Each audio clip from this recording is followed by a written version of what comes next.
at least a couple of those being franchises, you're going to learn a lot of best practices that you can then implement into your other businesses. There's roughly 4,000 franchise companies in the US. Roughly half of those are in food or in hotels, two sectors that we don't play in. We play in all the other different industries.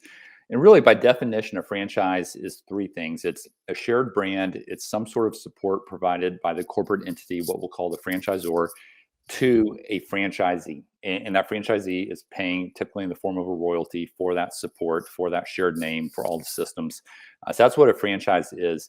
And, as far as one or two pieces of advice, I've been the president of an Inc. 500 franchise system. I've worked with franchise owners across North America. It sounds cliche to say, Pierce, but our best owners were the ones that followed the system most closely. Those were our top performing owners. And that is why you buy into a franchise system. You buy in because you've got a coach on the sidelines in that franchisor. You've got other franchisees living the same thing day in, day out. That can be a shared support system, providing best practices. And most importantly, you've got a playbook. You're starting on third base. It's a proven path to profitability if you go out and execute it. So, of course, you have synergies in the supply chain, buying in bulk, and you've got other little benefits along the way. But those would be some of the main ones that I would point out. So it sounds like the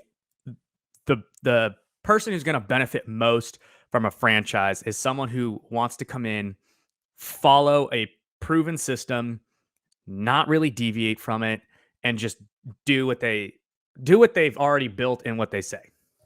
Yeah, and you're going to have some leeway. A good franchisor is going to allow their franchisees to go test different marketing vehicles or try some new things. So it's not extremely rigid in most cases. However, you do have to stay within the lines. And we have clients. I'm a member of the Entrepreneurs Organization. Some of our EO clients that are already business owners come to me and say, "Hey, we love the idea of a franchise. We've been there, done that. Don't want to have to start again. Something new. We like the idea of stepping into something that's already built out."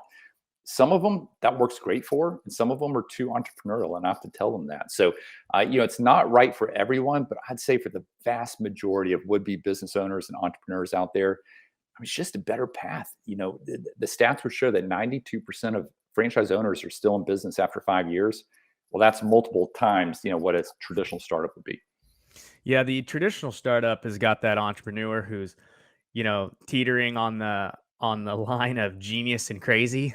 And, the ones who are making huge impacts who are like, I'm going to put a dome on Mars, right? Like those guys are on a different level of kind of thought and what they're trying to do and accomplish. So it sounds like if you're an entrepreneur who's not interested in following someone's rules or following kind of like the proven system and you want to go make your own way, it might not be a good fit for you.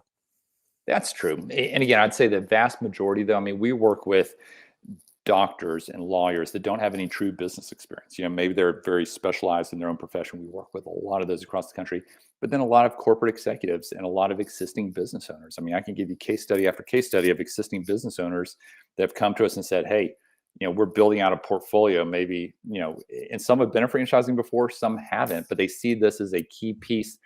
And even if you have a vision of having 10 businesses under your umbrella down the road, at least a couple of those being franchises, you're going to learn a lot of best practices that you can then implement into your other businesses." So, we see a wide variety of different backgrounds getting involved. And one thing I'd point out, Pierce, is probably a third of our clients will come in and they're looking to leave the corporate world. They're looking to run the day-to-day operations, what we call an owner-operator. But a solid 2/3 of our clients are coming in saying, "Hey, the stock market's all over the place. We're all guessing at what interest rates and the Fed are going to do next. Only so many good real estate deals. Bitcoin's not where we want it to be. What do we do with this excess capital that's sitting on the sidelines that's currently at record levels out there?"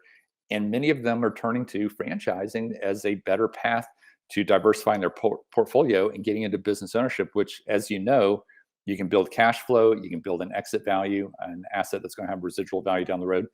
But you also get tax write-offs as a business owner, many things that you can do that you can't do as a W-2.